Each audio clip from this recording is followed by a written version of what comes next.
क्या हूँ मैं, कौन हूँ मैं, बस यही सवाल करती हूँ मैं। तुम नारी हो, लाचार हो, बेचारी हो, बस यही जवाब सुनती हूँ मैं। जब बड़ी हुई तो माँ के रस्मों को जाना पहचाना, अपने सवालों का जवाब मैंने खुद में ही पाया। लाचार नहीं, बेचारी नहीं, मैं धरस की चिंगारी हूँ। छेड़ो मत, जल जाओगे, मैं दुर्गा और काली हूँ। माता पिता का अभिमान हूँ, इस देश की शान हूँ। मैं नारी हूँ, इस देश का आधार हूँ। आदरणीय अतिथिगण महोदय, नायक मंडल अध्यापकर्ता, यहाँ पर उपस्थित मेरे प्रिय भाइयों और बहनों, मैं इक्रा नाज अल शिफा इंटरनेशनल स्कूल की छात्रा आज आप सभी के सामने महिला सशक्तिकरण में समाज की भूमिका पर कुछ शब्द कहना चाहूंगी। सर्वप्रथम आप सभी यही सोच रहे होंगे महिला सशक्तिकरण का अर्थ क्या है, तो मैं आपको बताती हूँ।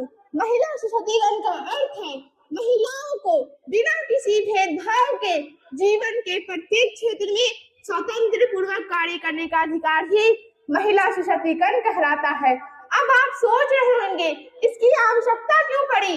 मित्रों, अभी भी हमारे समाज में कुछ ऐसे तत्व शामिल हैं जो यह सोचते हैं एक बेटी बेटे के समान नहीं होती। तो मेरा प्रश्न है उन लोगों से, यदि वे ऐसा सोचते हैं तो फिर वे अपनी पत्नी के इलाज के लिए महिला डॉक्टर ही क्यों ढूंढते हैं। फेसबुक के बारे में तो आप सभी जानते होंगे।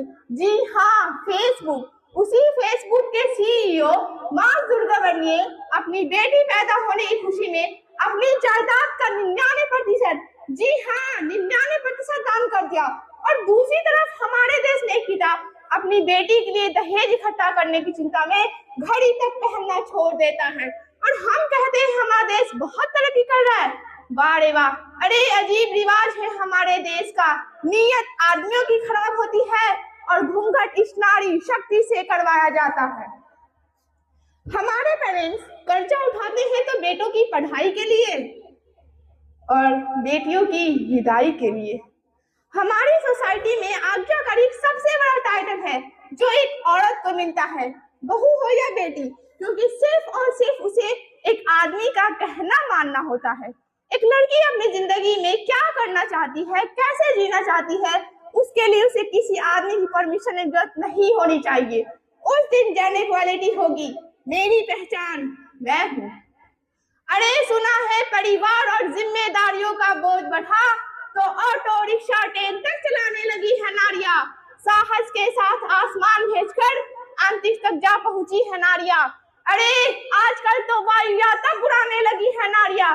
और कितने उदाहरण ढूंढ कर लाऊं, हर शक्ति से तो आजमाने लगी है नारियां, हर शक्ति से तो आजमाने लगी है नारियां। यदि कल्पना चावला, किरण बेदी जैसी महिलाएं नहीं होती तो इस देश का नाम रोशन कौन करता। क्या है आपके पास कोई जवाब। मैं बेटी हूँ, मैं नारी हूँ, मैं सिरदा और मैं ही द्रौपदी हूँ। पर पुरुषों की इस दुनिया ने मुझे कैसी नियतें दिखलाई। अरे कभी हार जाए जूहे में तो कभी अग्नि परीक्षा दिलवाए। कलयुग हो या सतयुग हो, इल्जाम तो मुझे पर आता है। फिर ना जाने क्यों काली अंधेरी सड़कों पर चलने से मन घबराता है। मैं डरती हूँ, मैं मरती हूँ, जिस सफारे के लिए करती हूँ। अरे ना जाने ये कैसा साया है, अरे ना जाने ये कैसी आहट है। फिर उन अंधेरी रातों ने तो बाहों ने मुझे खींच लिया। एक ने मुंह पे हाथ रखा तो दूसरे ने आंचल खींच लिया। फिर मर्यादाओं की सारी सीमाओं को तार तार कर डाला उन अंधेरी सड़कों पर, फिर मुझे तरफता यूं छोड़ दिया। सबने तस्वीरें खींची, सबने तस्वीरें खींची, कोई मदद को आगे ना आया। कोई मदद करो, कोई मदद करो, ये चीख चीख कर चीख भी मुझसे रूठ गई। और जब होश में आई तो सबकी बातें सुनकर टूट गई। परिवार की बदनामी होगी, सबने मुझे यही समझाया।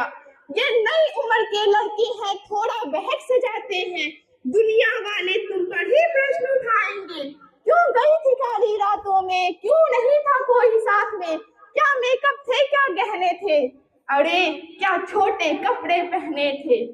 सवालों की इन भूल भुलैया में अच्छाई कहीं खो जाती है। सब भूल जाओ कहने वालों, क्या तुम्हें शर्म नहीं आती है? सब भूल जाओ कहने वालों, मत भूलो कि ये गलती आपकी भी हो सकती है।